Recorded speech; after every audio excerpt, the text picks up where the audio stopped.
Porque agora... No programa de hoje, um professor, cientista político, historiador e escritor. Fala pessoal, aqui é Joel Paviotti do canal Iconografia da História. O cara que manja muito de ciências sociais e da formação das facções brasileiras. A gente pega um vídeo antigo sobre segurança pública e tal, e a gente acaba fazendo uma... enfim. Com vocês, Joel Paviotti. Fala, Joel. Tudo bem com vocês, pessoal? Obrigado pela sua participação aqui no programa Pânico. Quem vai fazer a primeira pergunta aqui pro Joel? Posso fazer a primeira pergunta de quando surgiu o Comando Vermelho e qual a diferença do Comando Vermelho para o PCC? No pique. Bom, primeiramente, boa tarde para todo mundo, tá? Tarde. O Comando Vermelho ele surge em 1979, mais ou menos, quando se prendiam guerrilheiros de esquerda junto com presos comuns. E eles eram presos na Ilha Grande. Eles começaram a conviver junto e os presos comuns aprenderam a se organizar com os presos políticos. E aí nasce o Comando Vermelho lá. Eles têm uma ideologia de tomar o poder dentro do Rio de Janeiro. E depois eles acabam saindo de lá da cadeia e acabam tomando os morros e implantando ali um sistema de tráfico de drogas.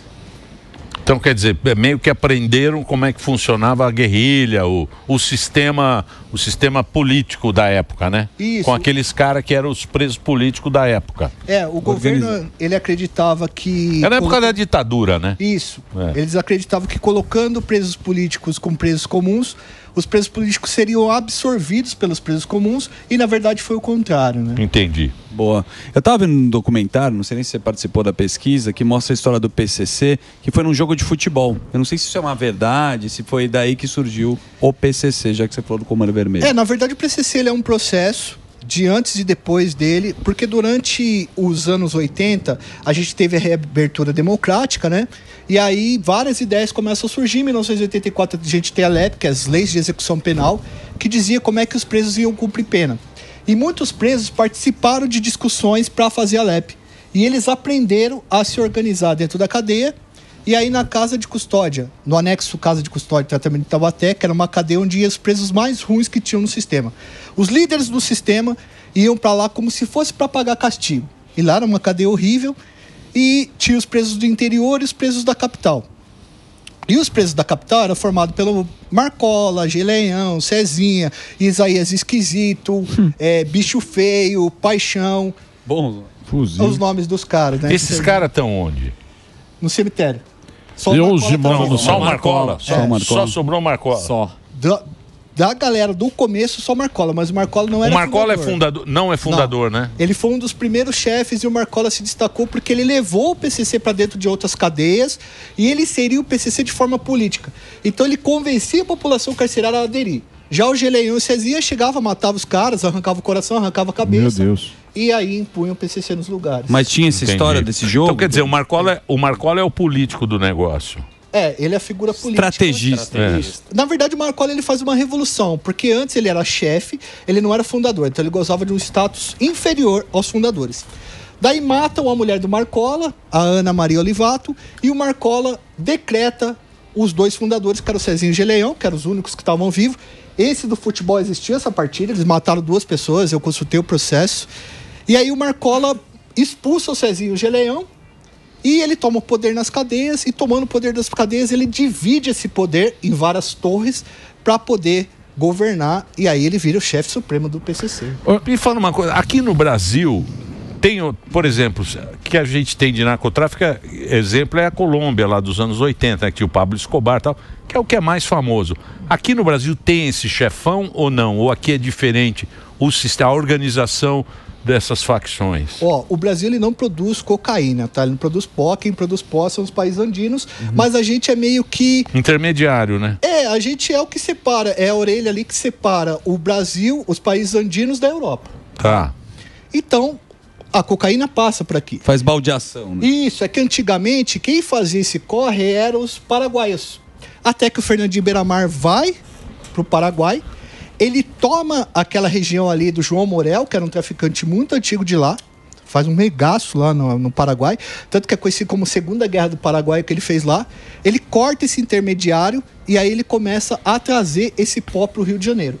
Em 2010 mais ou menos, o PCC ele forma o que a gente chama de Sintonia do Progresso, que é um grupo de pessoas que eram especializadas em tráfico de droga. É aí que o PCC cresce bastante, porque antes o PCC se financiava com rifa, com contribuição de membros, e depois que começa o tráfico de droga, eles tomam Santos aqui dos traficantes antigos, e eles vão no Paraguai e matam o Jorge Rafatomani, que era o grande chefe do tráfico ali do Paraguai, e aí eles montam a rota caipira que a gente chama, que é pegar o pó ali da fronteira do Paraguai, que daí você pega na Colômbia, leva para o Paraguai e você traz para Santos e exporta isso daí. Entendi. E o Hezbollah, que tem ramificação no Paraguai, ali na tríplice fronteira. Cara, você tá ligado nisso? Não, eu não manjo desse assunto. Minha área é mais redes criminosas, crime organizado, na questão do Hezbollah. Que diz que o Hezbollah tem segundo, também... lavou muito dinheiro e também com tráfico de droga lá no Paraguai. Tem até hoje, né? E a história da Argentina também, quando teve atentado, veio do Hezbollah. Não, mas eu digo... No Paraguai, sim. Depois que Israel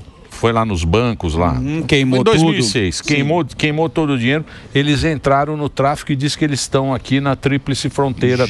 Mas também não sei, isso aí é o que a gente ouve falar, né? Não. Mas o Hezbollah não toma do PCC, não. Não? Não tem ligação. Mas acho que não tem ligação, mas também não que toma. Que tamanho é o PCC? Cara, já teve levantamento de 40 mil membros, já teve levantamento de 60 mil membros. Hoje, o PCC está numa fase de organização criminosa que a gente chama de infiltração. A máfia italiana, por exemplo, todo mundo convive com a máfia, porque ela se infiltrou tanto no poder e no empresariado, tudo, que ela é uma organização que não dá mais para você tirar dali, porque ela está infiltrada em tudo. O PCC, com esse ganho de dinheiro que ele teve através do tráfico de droga, você pega 1 quilo de pó em Porto Quidiarro, eu sei disso de pesquisa, não que eu fui buscar lá o negócio. Eu não sei não, hein? Sei lá, você manja bem, hein? Você está sabendo muito já. Valendo mais que dólar. Mas o quilo de pó lá, você pega $1.000 e você exporta ele para o Golfo da Guiné, ou, por exemplo, para a Bélgica, para a máfia italiana, ou a máfia sérvia, a $30 mil, $50 mil, até $70 mil. É muito negócio, sabe? Ô Joel, agora você acha que não tem mais volta, assim como você falou da máfia italiana, você acha que não tem mais volta? E em que momento você acha que daria para a polícia, para a justiça ter parado, freado essas organizações aí? Eu acho que, na verdade, teve uma política de penitenciária no estado de São Paulo, no final dos anos 90, que passou a transferir os líderes. Então, o que eles faziam? Ao invés de prender todos os líderes numa só cadeia, eles começaram a transferir os líderes para um monte de lugar. Por exemplo, transferiram o Geleão para o Paraná. Foi a primeira rebelião séria que o Paraná teve. Eles pegaram o Geleão e o Cezinha e colocaram em Bangu. E o Cezinha ficou preso, do PCC fundador, junto com o Chapolin, que era o braço direito, o sicário principal do Fernandinho Beiramar. Sim. Então esses caras começaram a circular ideias. A partir do momento que você coloca eles para debater, para circular ideias, o crime vai crescendo. Sim. E você acha que já era? Não tem mais como controlar isso, assim como você falou da máfia italiana, não? Porque o PCC está chegando em âmbitos do poder que a justiça, por exemplo, não consegue chegar mais. Então a lavagem de dinheiro que o PCC está fazendo, está pegando licitações de prefeitura, está tendo contato com pessoas que são do empresariado, com pessoas que têm muito dinheiro, com doleiro, com todo o sistema de lavagem de dinheiro. Descobriram linhas de posto, né? Cadeias de posto que eram do primeiro comando da capital. O governador, outro dia eu estava vendo ele dando não sei quantos % de posto de gasolina está na mão do crime organizado. É assustador. Lava o dinheiro, né? Aliás, falar em lavar dinheiro é uma coisa que é uma tradição, até o jogo do bicho que vem do Rio de Janeiro, futebol, né? Você também fez uma pesquisa. Os mafiosos. Eu acho que o principal crime organizado do Brasil, que é muito organizado há muitos anos, é o jogo do bicho. Eu não tenho dúvida alguma disso.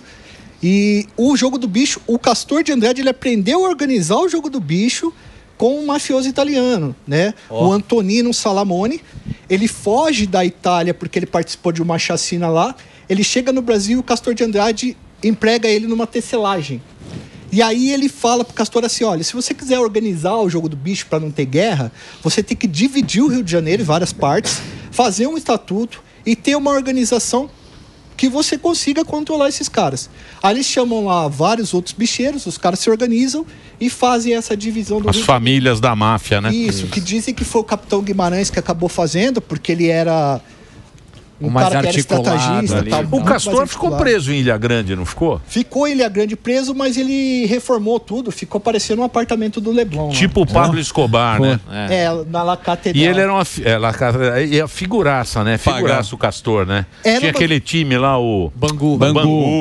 Ele disse que ele entrava com um revólver no campo. Vinha com a mala, com o dinheiro. Então, o brasileiro gosta dessas figuras do malandro, né? Principalmente no Rio. É ruim isso aí, né? Assim, teve um documentário aí que vendeu os bicheiros como se fossem os Papai Noel, né, tal, aqueles tiozinho de boa, mas, por exemplo, o Castor de Andrade, ele era um cara boa praça, aparecia na Globo, fazia... Ele era chamado de contraventor, né, cara? Mas se precisasse passar o carro... Ele passava o carro, entendeu? E aí eu quero te perguntar, muita gente fala do jogo do bicho e fala sobre a relação com apostas esportivas.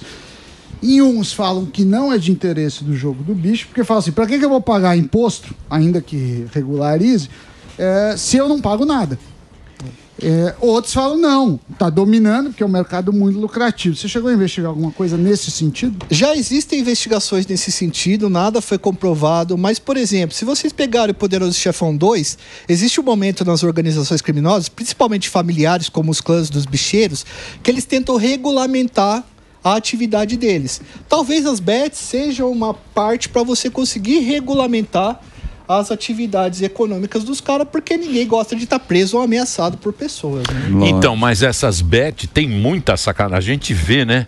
A gente viu aí esse monte de gente presa. Sim. O fato de demorar para regularizar e sair as normas... Por que tem tanta gente presa nessas bets? É o que eu...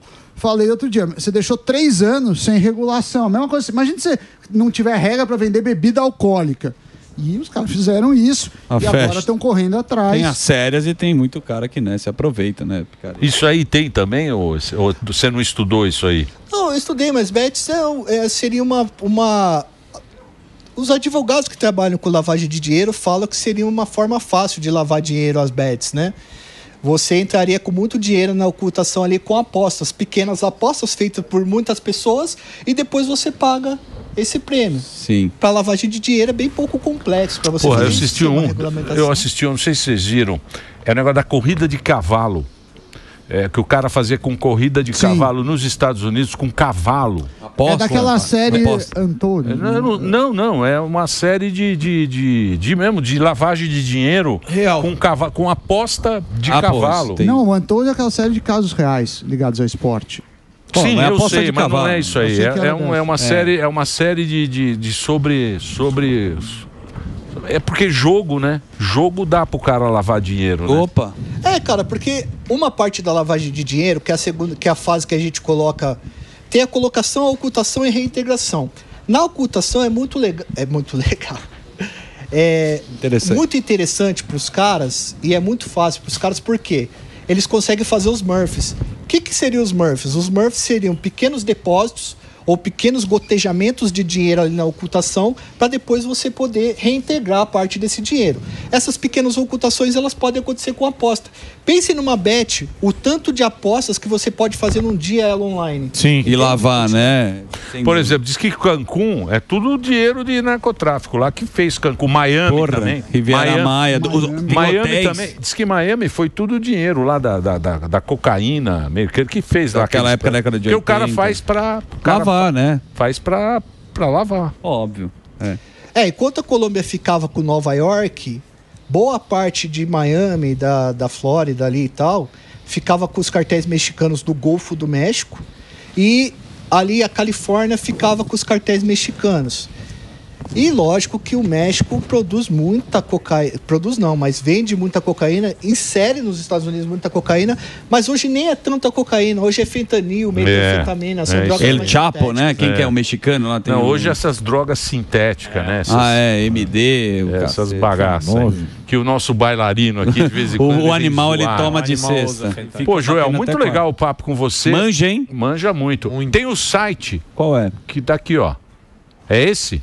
É, o @Joel Paviotti, vocês podem me seguir lá que eu vou atualizando as questões aí. Você tá no YouTube, tá no que é iconografiadahistoria.com.br. É, mas esse site aí não dá dinheiro mais não. Então tira o site. Então corta o site. Entra lá, põe lá o arroba dele, é Joel Paviotti. Isso. Quem tá no rádio é com 2 T's, Paviotti. Joel Paviotti. Com 2 T's. O YouTube é Iconografia da História. E aí lá a gente faz uma série de reportagens sobre crime organizado. Né? Tudo sobre crime. Tudo sobre crime organizado, basicamente. Não é true crime, é sobre crime organizado mesmo. Pesquisa, né? Bem legal o teu trabalho. Bem legal, cara. Boa. Tem milícia, tem um monte de coisa, vale meu. Vale a pena. O negócio do BOP, o cara que mudou, né? Também da história foi pra milícia. Tem um monte de coisa, um conteúdo legal. Das milícias também? É, fala das milícias. Adriano da Nóbrega, Rony Lessa, Fernandinho Beiramar, Marcola, tem toda a biografia desses caras, tá lá. E agora chegaram lá na Marielle, né, também, Exato. que foi lá também esses malucos, né? É. Os pistoleiros de aluguel do Rio de Janeiro são sicários. Perigosos, são sicários. Porra, meu. Ó, que papo, hein? Que aula, tranquilo também. Pô, Joel, muito bacana, cara. Obrigado por você ter vindo. Nada. Mais uma vez eu vou passar o Instagram do Joel para você seguir lá. Lá você vai ter todo o trabalho dele. @Joel Paviotti, Paviotti com 2 T's. Obrigado, meu querido Joel. Obrigado pelo papo. Viotti. Reginaldo.